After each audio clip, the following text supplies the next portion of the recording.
Nobody's born with an allegiance to truth. We are born with an allegiance to one thing, me. And therefore, this is a massively important text for everybody in this room. And I'm just praying as I preach, even as I have early this morning and for some weeks, that God would grant you to know yourself. Oh, how precious is the gift of self-knowledge. How precious it is. So how can we move from allegiance to self to a deeper understanding of ourselves in our relationship with the truth? John Piper looks at Romans 1:18 to provide an answer to that question in this episode of Light and Truth. This sermon was originally preached at Bethlehem Baptist Church on September 13th, 1998.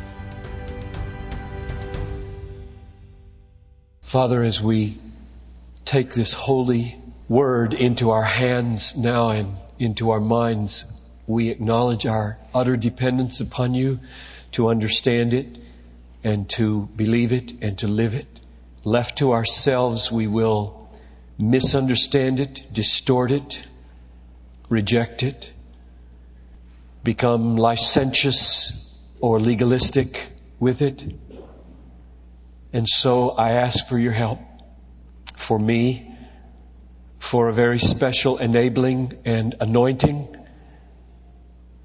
I ask for my listeners that their hearts would be tuned to discern the truth and to detect error. And I pray that their hearts would be so framed now that they would love the truth and embrace it and live it to your glory. I ask, Father, very specifically for unbelievers in our midst, that they would sense the love of Christ as their own hearts are opened and laid bare with all of ours. And would you save them through faith in Jesus? And would you build the saints, the sinful saints, all of us who have trusted in Jesus, and make us strong and wean us off the breast of sin, and grant that we would find satisfaction in the bread of life and the fountain of joy called Jesus. In His name I pray. Amen. I focus your attention on verse 18 of what Keith read to us. The wrath of God is revealed from heaven against all ungodliness and unrighteousness of men who suppress the truth in unrighteousness. Now, the last time we were together, a couple of weeks ago, we entered upon this new unit in the book of Romans that ends in chapter 3. And we saw that it is going to be breathtakingly relevant. We're going to see relevance for naturalistic evolution. We're going to see relevance for insolent, arrogant, disrespectful young people who mock their parents. We're going to see relevance for homosexuality and certain kinds of sexually transmitted diseases. And today we see an absolutely stunning relevance for spin doctors. Spin doctors are people whose job it is to get their finger into the wind of public opinion, discern which way the wind is blowing, and then craft language so as to be appealing to that direction with little or no regard for the truth. That's what this verse is about. However, there's a huge danger for us at this point here in the volatile situation in which we find ourselves. namely the danger of self-righteousness. So drop your eyes down to chapter 2, verse 1. You have no excuse, every one of you who passes judgment on Washington, for in that which you judge another, you condemn yourself. For you who judge practice the same things. So I do not hesitate to say every single person in this room is a spin doctor by nature. And what I mean by that is we come into the world and are spring-loaded to speak of our failures in the brightest terms and our adversaries' failures in the darkest terms. That's the way we're wired. Everybody in this room is like that. And it can get so bad that not only that, but we can't even see our own sin anymore, but oh, how we can see it in others, which is why chapter 2 exists in this book. So, it would be foolhardy of me this morning to turn this in to a politically oriented message to highlight the folly of what is happening in Washington today. And the reason it would be foolhardy of me is because it would narrow down the focus of this text to a little teeny weeny event in history and application like what's happening there, when in fact this text is about something vastly bigger than what's happening there. It is about human nature. Everybody. This text is a sweeping statement about the way human beings are. And if that weren't enough reason not to turn it into a politically oriented indictment, it would let us off the hook. The Bible does not exist and preaching does not exist to let anybody off the hook. It's designed precisely for the opposite. Namely, to open our eyes to the hook that we're on. That's what it's for, and therefore, this is not a message about any of the persons involved in what's happening in Washington. It is about John Piper and his depravity and his bentness to notice so quickly when I'm let down and be blind to when I let my wife down. That's what this text is about. You and me, who are wired, Talitha, 2 3/4 year old, testifying day in and day out to the truth of this text. Children are born with an absolute indifference to truth, except insofar as it helps them get their way. A child will distort the truth immediately if it serves their purposes. Nobody's born with an allegiance to truth. We are born with an allegiance to one thing, me. And therefore, this is a massively important text for everybody in this room. And I'm just praying as I preach, even as I have early this morning and for some weeks, that God would grant you to know yourself. Oh, how precious is the gift of self-knowledge. How precious it is. Look at chapter 3, verse 9, just so you'll know that I'm not broadening this text out without warrant. At the end of this unit on sin and wrath, there come these sweeping summary verses in chapter 3, verse 9. Both Jews and Greeks are all under sin. As it is written, there is none righteous, no, not even one. So you're included there. And me too. Verse 13, let your eyes drop down to verse 13 of chapter 3. Their throat, and that there is just everybody. This is just a general statement. This is what we are without grace in our lives. Their throat is an open grave, and with their tongues they keep deceiving, suppressing the truth, distorting the truth, evading the truth, spinning the truth. So, the issue this morning is about you and me, and the people you work with, and the children that you have, and the relatives that you visit. This is about us. And let me just say something about the remedy before I get into the analysis of how this works in our hearts. If you're sitting there and you're wondering, that's heavy. Is there any remedy for this? Well, there is a remedy, and it's in verse 17.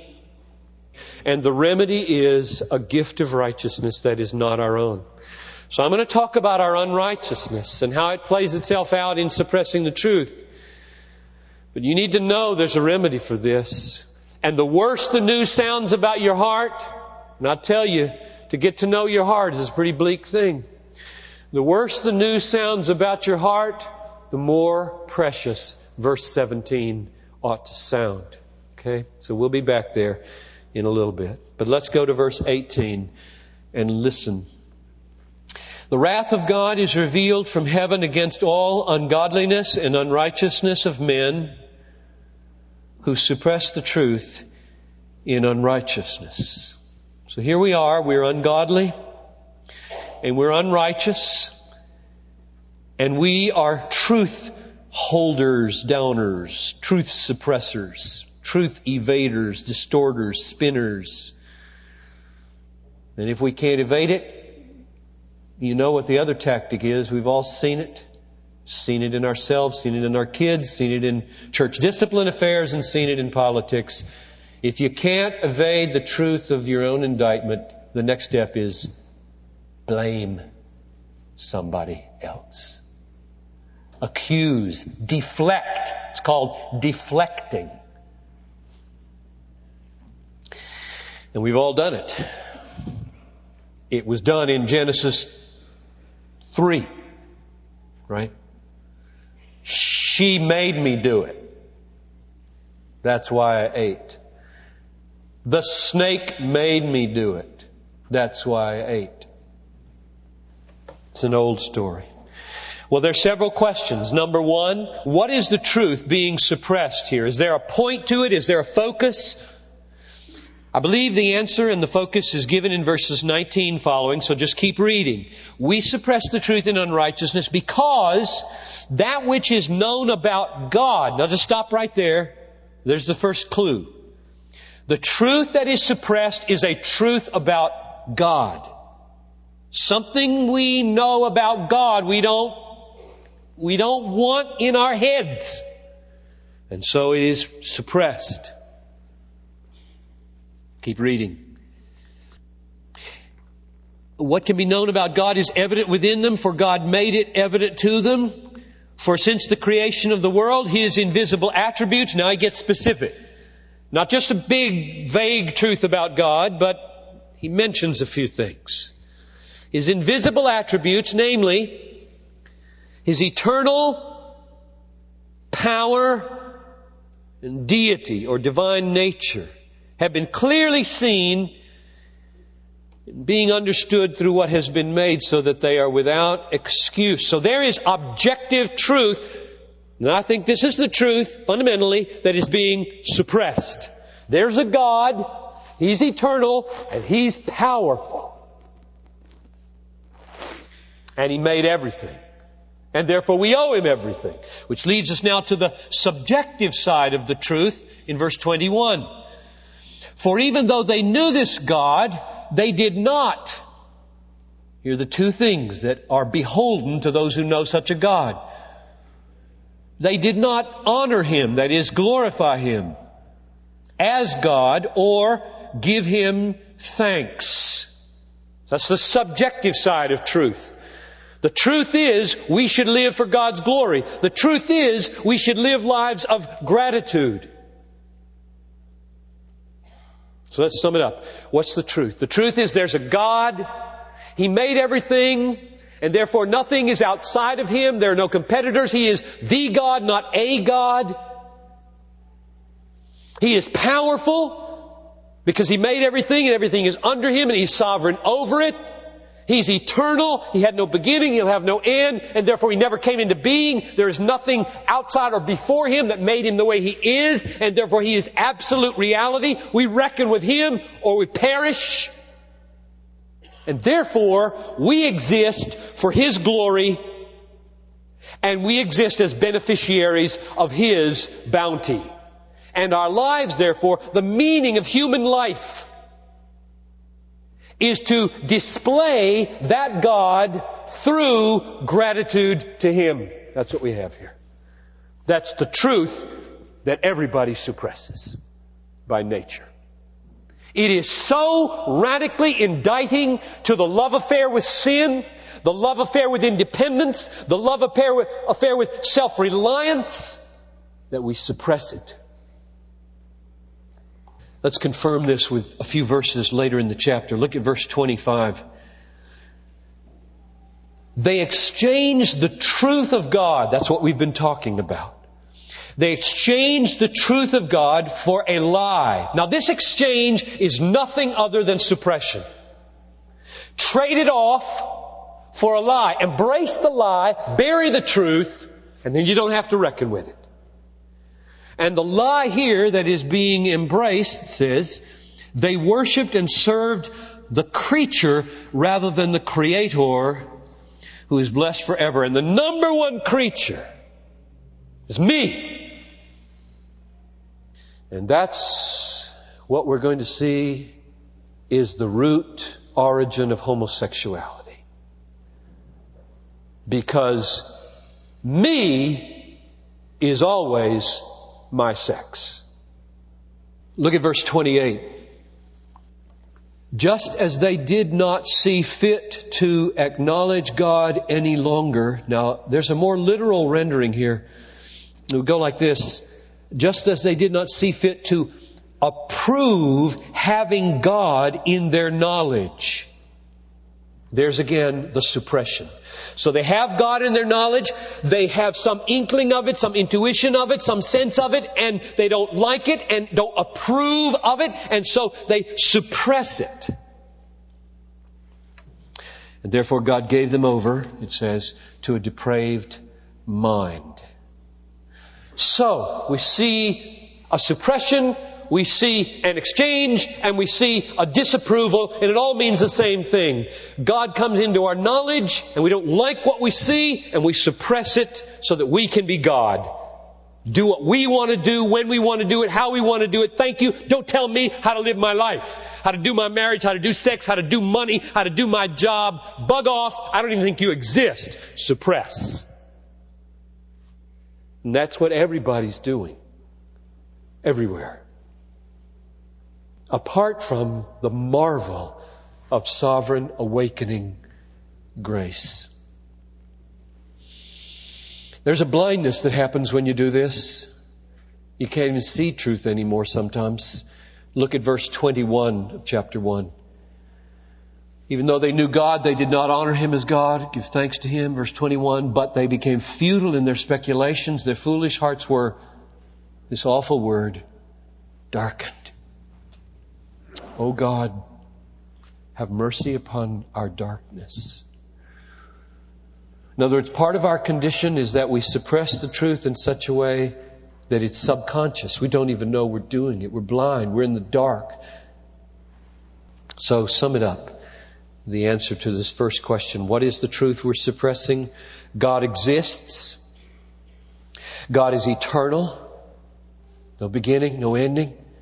God is infinitely powerful over all other powers.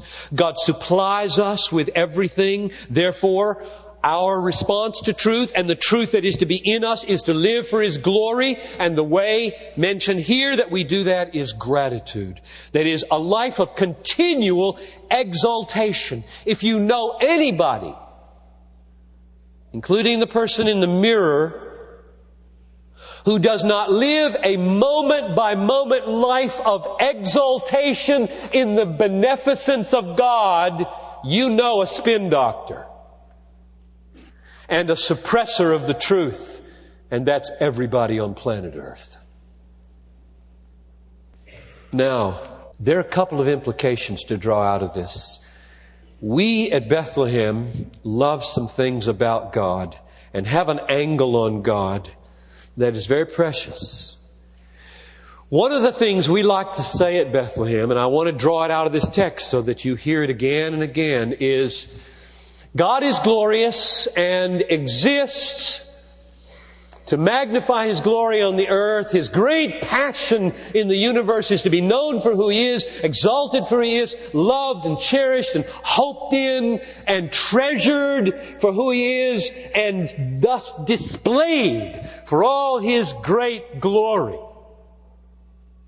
And every human being wants to be satisfied, wants to be happy, wants to be joyful, wants to make it through judgment and live eternally in some blissful way. And these two great passions in the universe, we believe, are one. God is most glorified in you when you are most satisfied in Him. Now that's right there in verse 21. I want you to see it.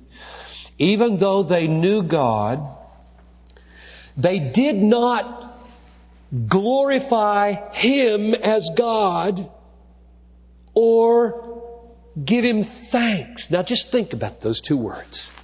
There are two great human duties.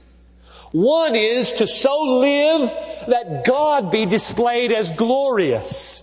And the other is to so taste the beneficence of God coming to us, giving Himself to us, surrounding us with good things, that we exult continually in thankfulness. And this second one is the way you do the first one. Because Psalm 50 verse 23 says, "He who brings to me a sacrifice of thanksgiving honors me, glorifies me." Now, isn't that just another way of saying God's passion to be glorified and my passion to be satisfied are not at odds? I'm getting the benefits, He's getting the glory. This is the best of all worlds under those conditions. And we suppress it. We do not want to be beholden to God for everything. This is Light and Truth, God-centered preaching to help you see Christ clearly and treasure Him truly. I'm your host, Dan Kruver. Thank you for listening. On our next episode, John Piper continues our series on our gospel need with a sermon titled, "The Truth We Hate." I hope you'll join us. For more resources, visit desiringgod.org.